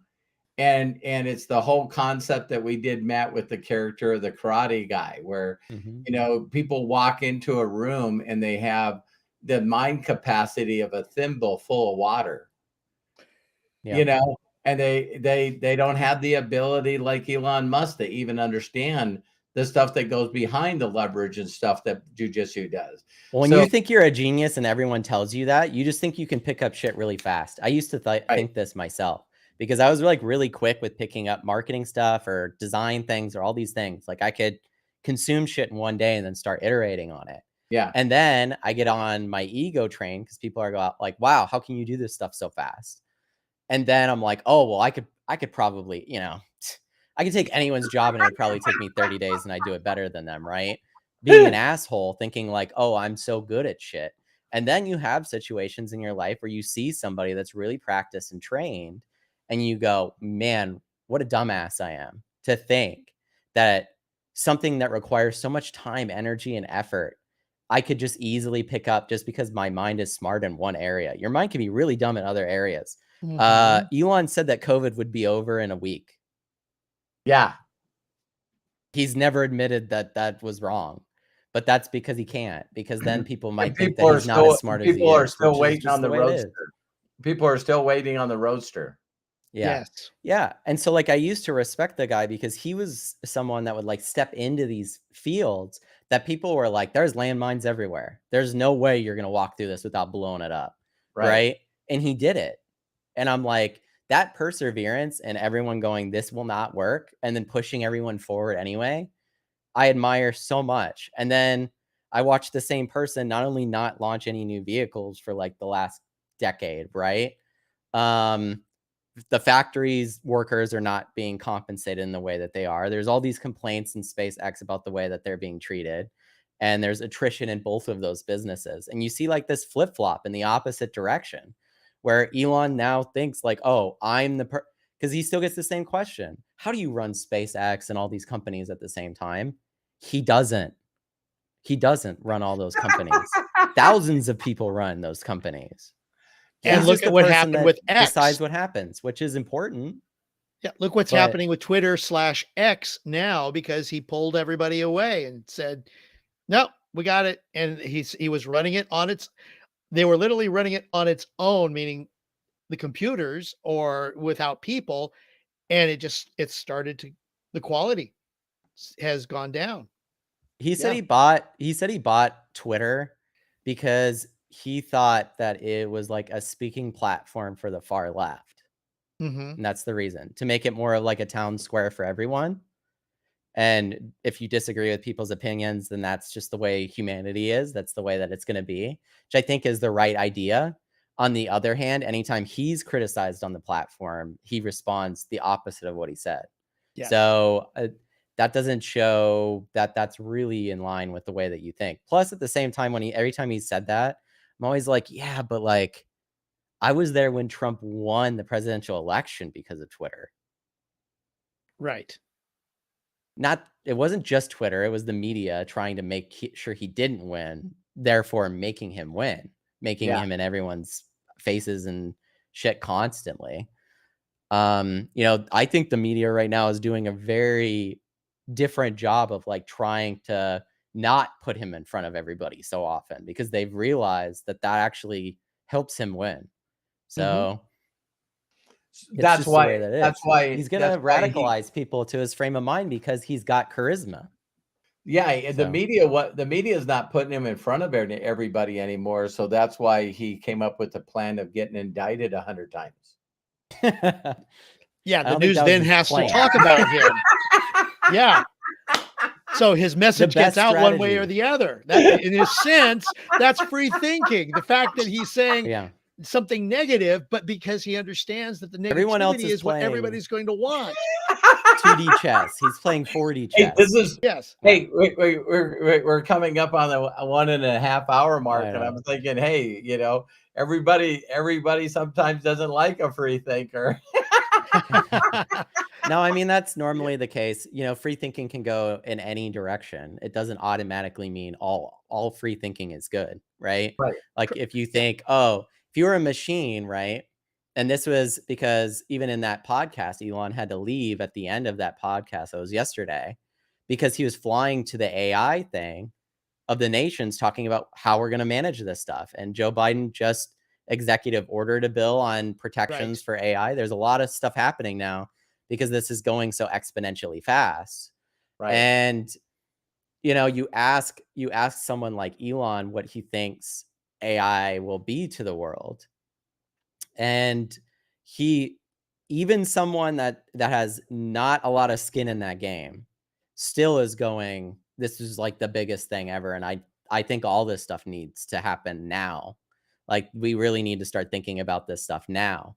And so going back to the free thinking aspect of it, there's a large amount of people that just still they're doing data entry jobs, they're doing these office jobs, and they still don't think that they think that they're still going to have that same job in 12 to 24 months, and it won't exist.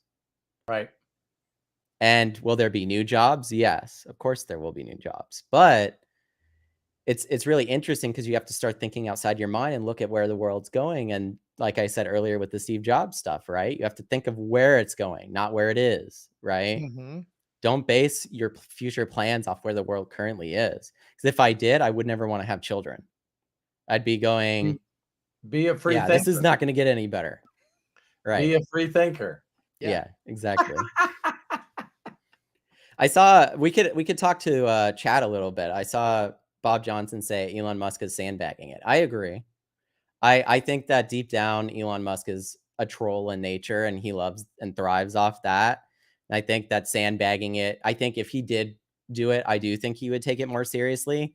On the other hand, it does take a little bit of an asshole to see something that someone puts a lot of pride and effort in and say, I could do that really easily in a couple of weeks. That, like I showed my own point earlier, even if Elon Musk trained for weeks, Zuckerberg's been doing this shit for years. Yeah. Mm-hmm. There's a respect for the art, especially jujitsu. If you know anything about it, it is very, very much this. Like, it's one of the slowest art forms to master in mixed martial arts. Yep. Getting a black belt in jujitsu takes like a decade. Yeah. Getting a black belt in taekwondo you can do in 2 or 3 years if you're dedicated. But you can't do that in jiu-jitsu. So and Mark Zuckerberg has actually competed in totally open tournaments. yeah. And has won. Well, that comes from the respect aspect of it, right? It comes Yeah. from the aspect of, even though I'm worth billions of dollars and one of the most well-known people on the planet, I'm still going to compete at the same level as all these other people because not to give him credit because he's an asshole in some other things too, but he gets the difference. Maybe he's matured enough and gets the difference between being a genius in social media and technology and not being a genius in these other areas. Because maybe Right. he's been knocked down a few pegs in other areas, and we know this, right? He's bought companies or had ideas. I mean, VR is a perfect example. He's put so much money into Reality Labs and VR, and every single quarter, he's losing billions on it every single quarter. And all he's trying to do is get as much market share as he can before Apple and Google step into that area, right? Google's going to do it with Samsung next year, and Apple's going to do it with Vision Pro. And all he wants is to be in that area fighting with those guys because it's the next version of computing.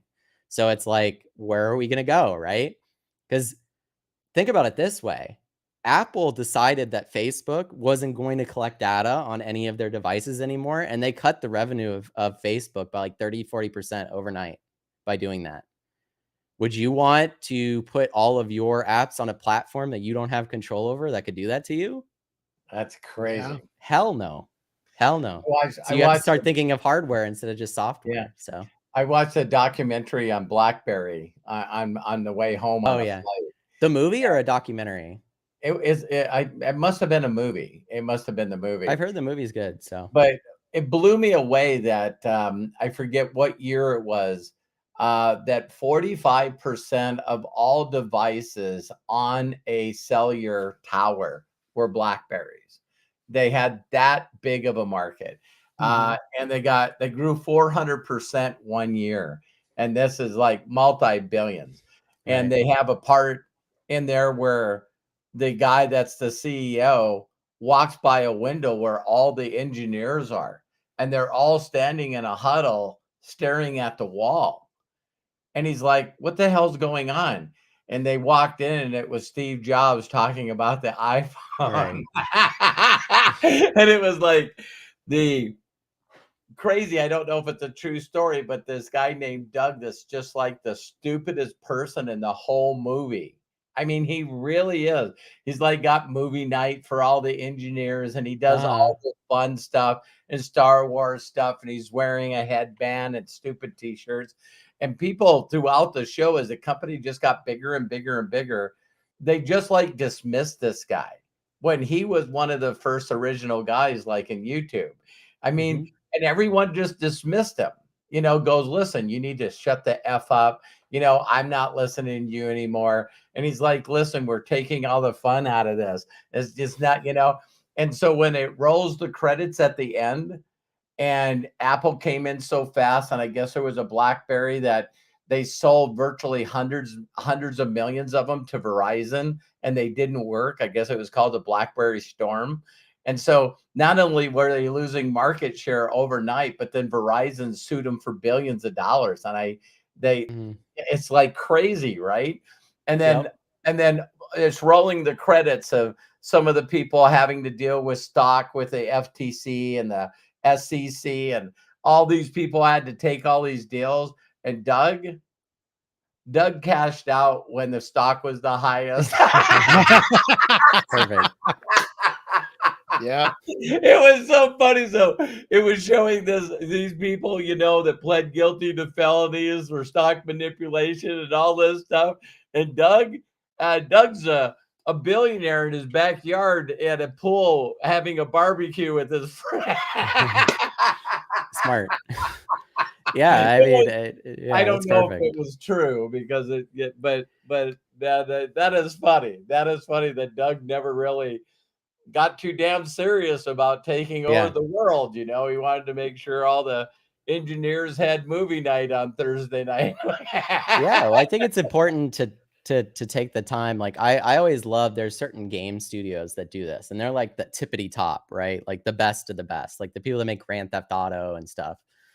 Whenever they finish a big project with these games, like they take a decade sometimes to finish. They just take like take everybody to Hawaii and spend like a week and a half there and don't do any work. Wow. And I think that there's certain aspects where you have to remind yourself that like everybody that's working here is human, at least right now. So it's important to treat them like human beings, right? Yeah. And I mean, I think what's so interesting about what you said, even with Steve Jobs, because I could talk about him a lot because I find him fascinating, right? Going back to the same free thinking thought, if you and the stuff you said about Henry Ford, if you would have asked people what type of new phone they would have wanted, they would have said the Sidekick, which is what they made. They're like, could you just hide the keyboard and it'd flip up and then I could do the keyboard? Because I don't want the keyboard all fat in the front of my phone because I accidentally click buttons when it's in my pocket. Yeah. So could you put it hidden?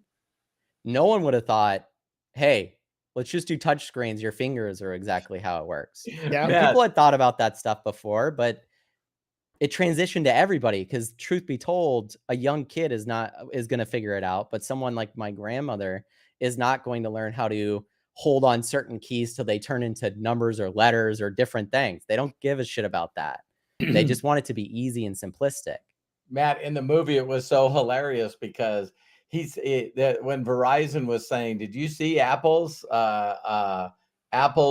deal, the launch of the iPhone?" This is what the guy said from BlackBerry. He says, "You don't know market research."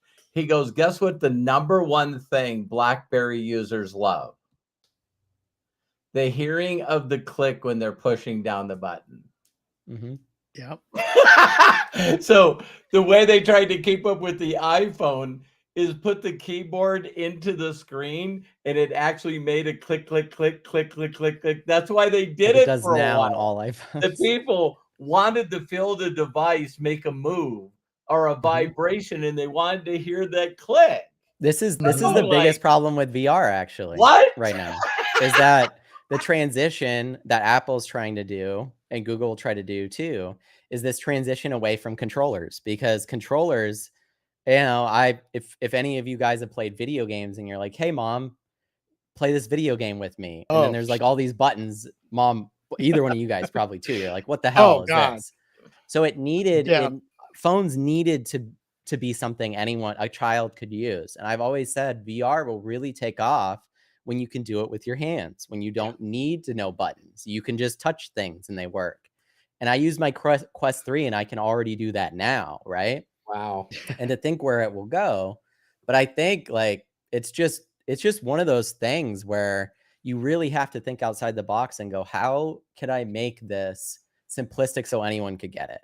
Right. Mm-hmm. And you watch certain pieces of technology, GPT and AI will become everywhere's, and it's very close the moment that it can interact with you with voice and you don't have to go through all of these plugins and processes to get it to do what you want it to do. Right. When you can just sit down with your phone and have a conversation with it and it just does everything that you need it to do, then everyone will start integrating it and using it. And we're probably, I Not that mean, far away when you think about it, because you could go OpenAI's to, dev event is on the 6th of this yeah. month.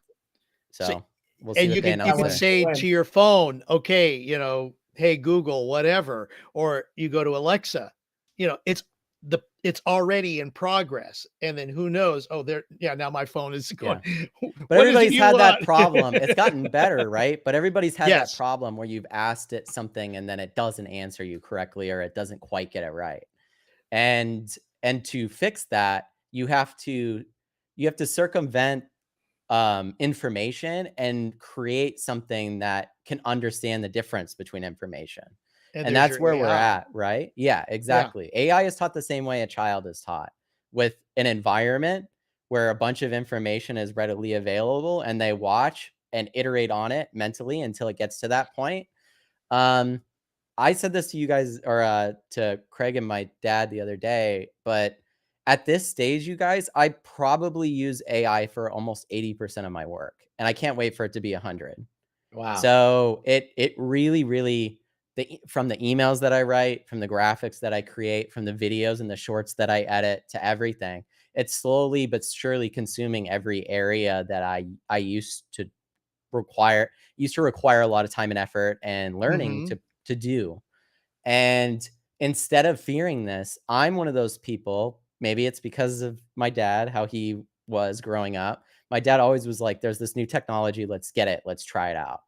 And to me, when Craig earlier said one of the things was the transition to ATM or like cards, right? Right. That type of stuff. I can't think of those things myself because in my life, I've always been like very ecstatic for whatever the new thing is. Yeah. Like I Mhm. I transition over to whatever the new thing is. Tesla comes out with electric vehicles. The Model 3 comes out. I'm getting one. If I have the finances to get one, I'm getting one because I'm Right. like, great. Here's this new version of technology. I'm like the beta tester of shit, Yeah. right? Mhm. So that's the way that I go around things. With you guys, on the other hand, um, there's no doubt that you've had to do that more than any other generation that I know of, right? So I'd love Well, to hear what that someone is for you guys, because it's like, someone told me, we had on other videos and podcasts, we talk about, no one wants to go through the suck or the uncomfortable feeling. Yeah. No one wants to do that. yeah, And I heard this every single time, that people that constantly use like Siri or Alexa or any of these things, and they use it all the time, is they understood that that thing was learning their voice and their commands and the way they talk. And so what ends up happening is people ask Siri to do one thing and it misunderstands, and they go, fuck this, I'm not doing this anymore. And they go into the settings and they shut Siri off. mhm. And so it never ever gets a chance, the audio portions of these voice command things. No one is willing to go through the suck period to get to the point, like, so Yeah, when AI comes out, why do you click on Google before you click on Chat GPT? Well, it's Yeah. because that's what I do. That's That exactly. that's what I do. yeah, I go to Google first. Well, you're gonna be one of those people that are complaining that someone built $1 billion company in 6 months using AI. See, you're gonna be the person that's pissed off about that, because there's people out there that go to Chat GPT first. They don't go to Google anymore. Or how many people went to Google and how that was built in the beginning mhm. from what, Netscape Yeah, or the Google was original perfect to Microsoft? access information, right? It Internet was Yeah, so or good for Explorer, that. Yahoo? Internet Explorer, Yeah, Bing, yeah, Internet and look where Yahoo. they started, are. more information you can Right. access. Yeah, and now we're at the point where you can have a conversation about that information. And that I can't wait for more people to start doing that, because they don't realize Yeah. the power of having an AI look at 20, 30 different websites in the matter of a minute, get all the information, bring it to the forefront with links that you can click on to where the information is, and then Mhm. have a conversation about bits and pieces of that information with the AI, and have it be more and more accurate, instead of me just Googling around trying to figure out 5 different people's opinions. Like, Yeah. I Yeah, want you condensed information, right? I could yeah. take a PDF right now and give it to ChatGPT, and the PDF could be 100 pages, and I can get it to summarize it into 5 bullet points. He does it So, right now with my videos. yeah, Yeah. ChatGPT, all the emails you guys have been getting, I proofread them and change some things because it's still getting there, right? But 90% of it is ChatGPT watching my dad's videos, creating 5 bullet points off of what he said, and then me copy and pasting that into Active Campaign and then sending it to you guys. So why do we need a copywriter? I used to have to write those emails. My wife has written Yeah. those emails. My And then you wife look at the my yeah, wife used my to mom. listen to the audio, then she would write it in her handwriting. And then you look at her handwriting and then type it into a blog post to give to Matt when we did blog. Yeah. I sent it to these guys because before I was using an AI to cut a lot of the shorts, right? Mhm. Um, what I would do is I got to this point where I would give the video link to GPT. It would watch the video, go through it, and then I would ask it specific information about the video. And you can do this with any YouTube video in existence. Um, because the cool thing about GPT is the conversation aspect of it. It's not just information and then you have to process it. You can have a conversation about information, which for me is like the best thing ever. So I can ask it, out of what you just watched, what do you think are the parts in the video that resonate the most with people? And it will say this one. And then I'll say, could you give me 3? And then it'll give me 3. And then I'll say, could you give me 5? And it will give me 5. And I'm like, great. Now I have 5 separate parts in the video that I used to have to rewatch and figure out what those parts are to look at, that this AI that's trained on SEO, trained on all these things as well, goes, these parts feel like will resonate with people. Then I cut those shorts and upload them and they get thousands of views. Yeah, I'm not going back to the way I used to do this. I'm Yeah. not. I just why would I go back to, it's just difficult because it's so scary, right? Because everything that I have done as a career, I see being completely replaceable, So right? that makes you think of other things you want to do. Yes. Well, AI for me only has made it easier to do things because I have so many ideas. So instead of having to take one and bite at a time at the ideas, it's like I have a whole company of people working on different parts of the idea. And so it makes it a lot easier to get things done. Like I could schedule out a whole week of emails now, and that used to take me a long time to do, right? And I don't now I can take that time and focus on creative aspects that are also becoming really easy. My dad's shirt changes every single thumbnail almost, and that's AI doing that. That's not me doing that. Yeah, and So, I like the colors that you're coming up with. I've never seen shirts like that. yeah, he likes them so much. He's like, I wonder where you could get a shirt like that. And I'm like, the memory of an Hello, Tommy artificial Bahama. intelligence. Yeah, so I'll leave you guys with this as far as the free thinking thing goes. I think the more you kind of live in fear of like the what if, and like when Dad, you were doing the biggest fears earlier, the fear of the unknown is my number one fear, even with this AI stuff, because it's like I just don't know for a fact how this is gonna go. And it could go Right. so many directions. So I have that fear of the unknown. But what makes me optimistic is instead of having a fear and is having that excitement. It's like, Right. okay, excitement for the unknown, excitement for where things are going. And that free thinking has helped me exponentially in like not being negative, I guess. So that would be my last thought. Because I see we are already at an hour and 41 minutes. So Yeah. Craig, what's your last thought?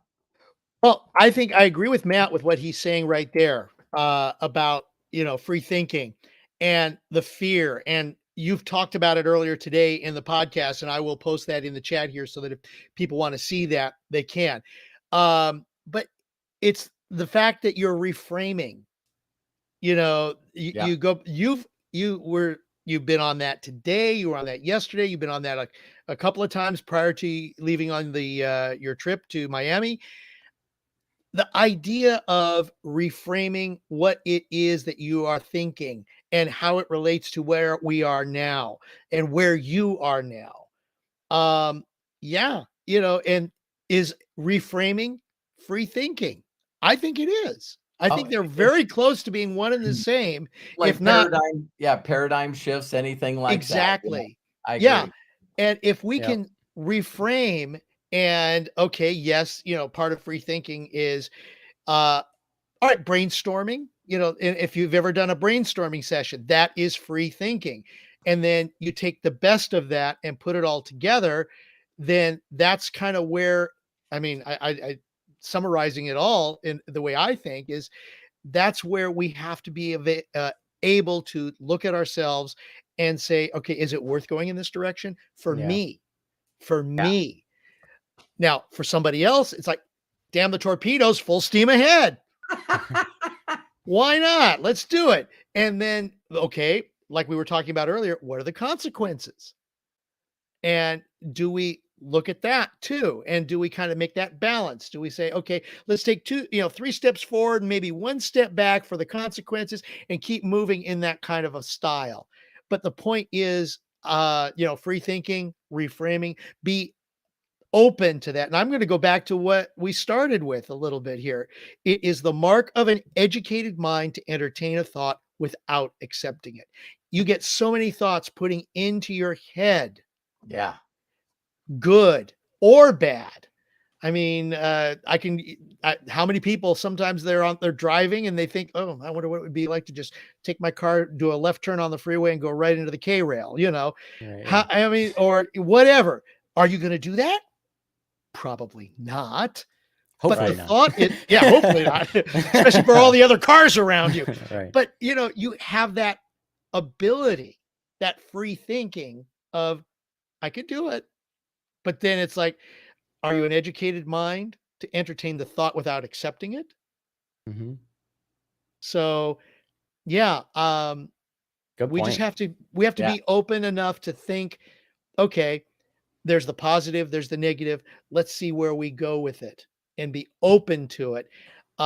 Because that was the only way that I know I was able to get beyond, like you said, Matt, the ATM thing. It's like, no, I am not going to pull money out of an ATM account. No way, no how. I don't want, I got a little credit card here. That's fine, but I'm not going to do. And it's like, darn it, that's what I use now. Right. Or And then it buying transitions stuff, into Apple Pay, and then you're like, I have to right? pull my credit card out. Are you kidding me? Or buying stuff on Amazon, or Right. using Chat GPT, an AI program. We're all moving in that direction, and it's why are we kind of fighting it? But There's be actually open to it. there's actually people that will watch this video live or recorded that still believe that they're not on the grid. That's Yeah. Right. Yeah, that's the funny right. part for me. It's like, you that's we have satellites, right? yeah, that's when you don't Exactly. know that you don't know that you really, really, really don't know. You know what I mean? It's like you actually, well, I'm not going to get on social media because I don't want people to know where I am and what I'm doing. All right, whatever.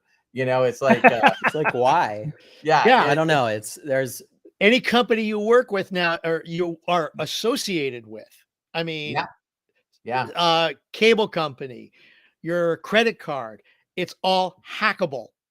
yeah. People get, and then it's like, yeah, you may not be on social media, but your information is there. yeah. So yeah, when we're talking this whole situation, some of you might have seen Craig make a suggestion, which is there was I used to always teach people in the inner circle that you press eject on the CD and you just pull the CD Right. out and you replace it with another CD. It's like people really really get hung up on the difficulties of wanting to think. I remember.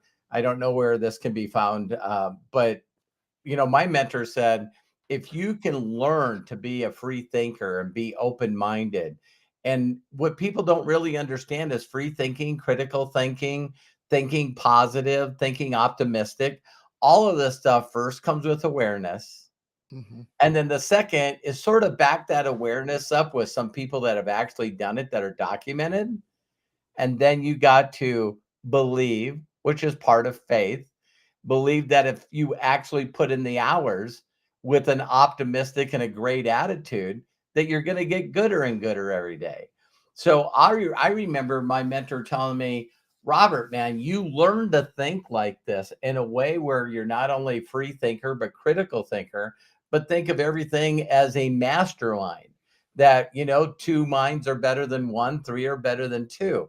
And regardless of the people that you're around, they could be radical opposite thinkers than you, but they'll still stimulate the mind if everyone's Exactly. trying to find a frickin' solution to something instead of just being competitive and being a bunch of kids on a school ground like we see our government today.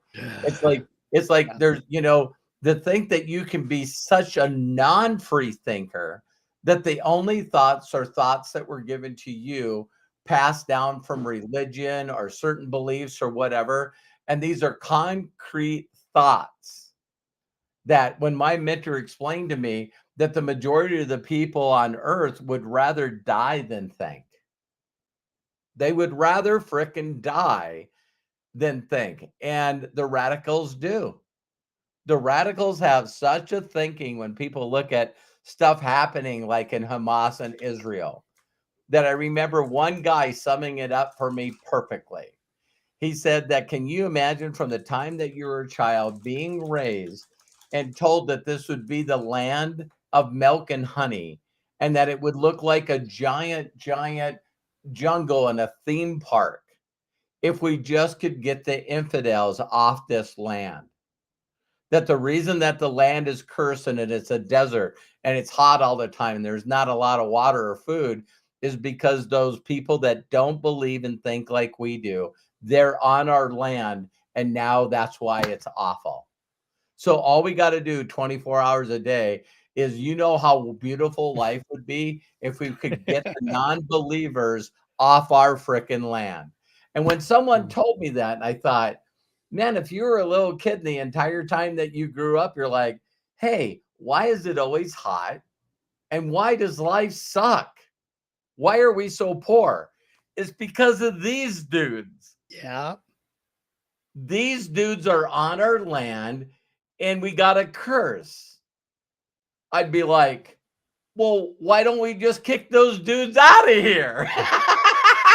Yeah, I think it ends up becoming like I always growing up watching like the Iraq war and Afghanistan and all these things, it just reminds me, this whole process then just reminds me again of like humanity, at least at the state that it's in, doesn't have the ability to show someone a better way in a nice way.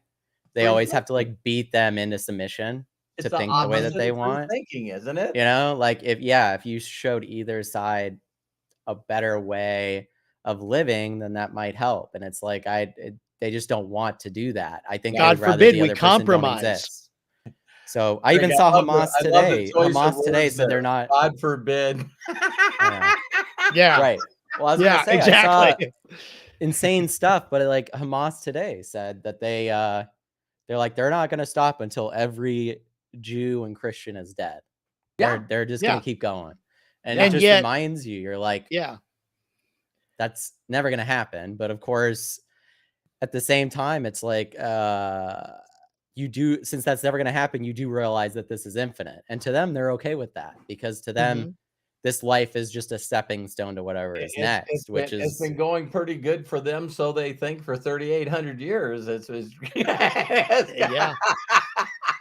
it's well, like it goes both ways too, because it's like that's similar. what I mean. Yeah. Oh, yeah. I was talking about all sides, and people that weren't listening didn't realize I was talking about all sides. Well, yeah, That I mean, we got to get rid of these people that don't believe like us. yeah. Mhm. Yeah.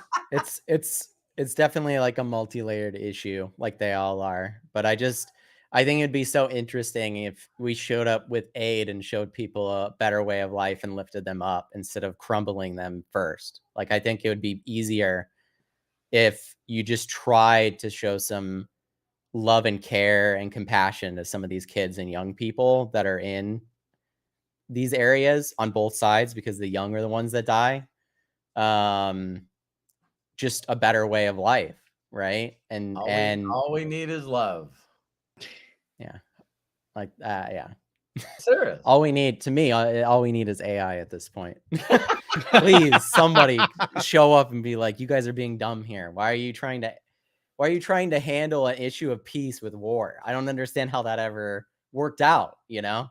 Yeah. It's like every person the United States has ever beaten in a war, I don't think any of them other than maybe Japan came out on the other side and went, "Hey, we like you guys now." You know? And even Japan, it's a mixed bag, but It's they're our allies, so it's like, It's probably hidden a little bit. It's yeah. Well, I feel like we've done enough. you wanna say anything positive before we go? Dad, throw some positive shit at us. I was, and then you turned it. Yeah, because I can't stop talking. I'm like I have to say what this is now because I'm curious, I'm curious what you guys think and what everybody thinks. Mhm. Well, I could end my statement by saying one day someone convinced me that I could actually create my own reality.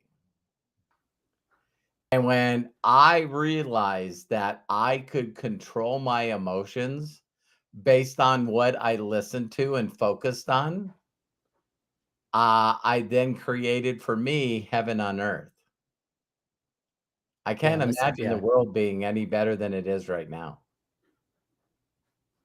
Now, I know I'm I know I'm fighting the norm, but I've been doing that since I remember doing that. I was always the guy that, even though my cousins were racing Mopars and my other buddies had Fords, I was a Chevy dude, let's put a V8 motor in a Vega.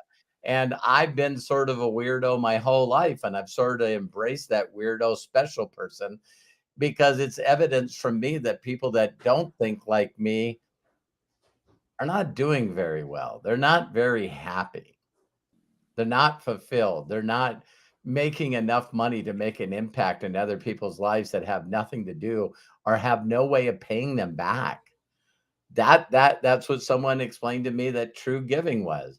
is when you're focused on giving and helping and impacting a group of people that you know is not going to pay you back. And so the effort and stuff that I'm putting into young children and orphans to know that they're going to establish a life after I'm no longer here. And I don't need them to say, hey, we heard about this flowered shirt at auto mechanic from Montana that was sending us some money every month. Say, I never did it for that reason. So that's when you can really get on the other side of fulfillment and love, because you're giving and it gives you joy to give, but you're not expecting anything in return. So I sent a video to close out with to Craig and Matt, that the guy goes, when do you start every day, all day thinking about stuff that you're going to create that you're never going to see the benefit of? Could you actually come from a mindset where everything that you're focused on and you're creating is going to be for a generation that you don't get to see? I know Matt's there. That's what's got I love that thought. I love that thought for so Mhm. many reasons, because it's like you can completely eliminate your ego in a different way if you just go, I'm not going to see the fruition of what I'm doing here, the Yeah. long-term fruition of it, and that's fine, but Yeah. I'm doing it. And I think Right. that's humanity to a T, truthfully. Like I love the thought that humanity isn't an immediate moving type race. What we are is we iterate constantly in small ways on how we live and what we live. And you could see monarchies exist and then monarchies fall, and now we have a new belief system, and then you can watch a new belief system come in and other ones fall. Going back to the same point I said earlier, which is show people a better way of living. Yeah. If capitalism wasn't a better way of living than a monarchy, then it wouldn't have taken over the whole world. Right. We'd still be living under monarchies. So, and I believe there can be a better version of what we're experiencing today. oh yeah, whatever is after capitalism, Yeah.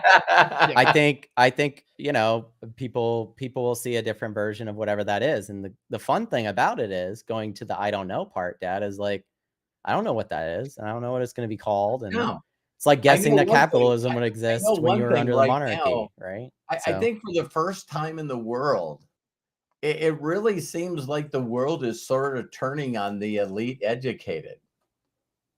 You know, I seen it a little bit a few years ago, but now it seems like the elite educated that are graduating with degrees seem to have polar opposite thoughts than the majority of the people.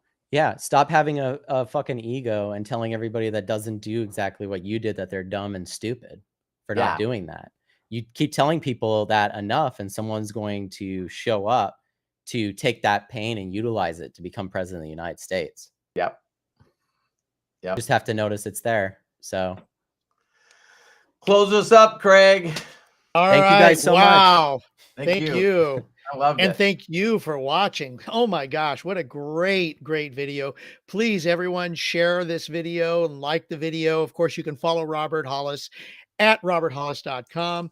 Also follow him on YouTube at roberthollis.com/YouTube, Instagram at official Robert Hollis, TikTok.com at realroberthollis.com. Don't forget to like and share this video on YouTube and share it with others. Lots of great information, and we really thank you so much for helping our community grow and reach those with ears to hear. Our schedule normally is every day at 12 noon Pacific. Sunday through Friday, Robert goes live with a daily live, just some thoughts that he puts together and shares with you. On Saturdays, it's Ask Me Anything, where you get the opportunity to ask Robert a question directly. That's at Saturdays at noon Pacific. There's, of course, the How Do You Know That podcast every Wednesday at 1 p.m. Pacific. And then when you join our inner circle at roberthollis.com/join, you can become part of the inner circle, and we go into further depth. We take things to the next level where you can ask Robert more personal questions and just get to know him, understand him, and, you know, he will help you. So that's the beauty of the inner circle, roberthollis.com/join. Or if you're watching us here on this video, click that join button right down below here, and you'll become part of it. Thank you. And shout out to our executive producer and visionaire, Matt Hollis. Matt, bless you, man. Thank you so very much. Of course, Robert, thank you so very much for being our GPS, our guidance, our system, our mentor. And thank you for joining try that again. Thank you for joining us each and every time we do these. We appreciate you. We love you. Until next time, please be good to yourself. Be cash. And bye-bye. Thank you guys. Thank you so Thank you much. guys. Thanks, Love Dad and ya. Craig. Thanks Love for all and the love and appreciate you support. guys. See you guys later. See you Bye-bye. tomorrow on the Inner Circle.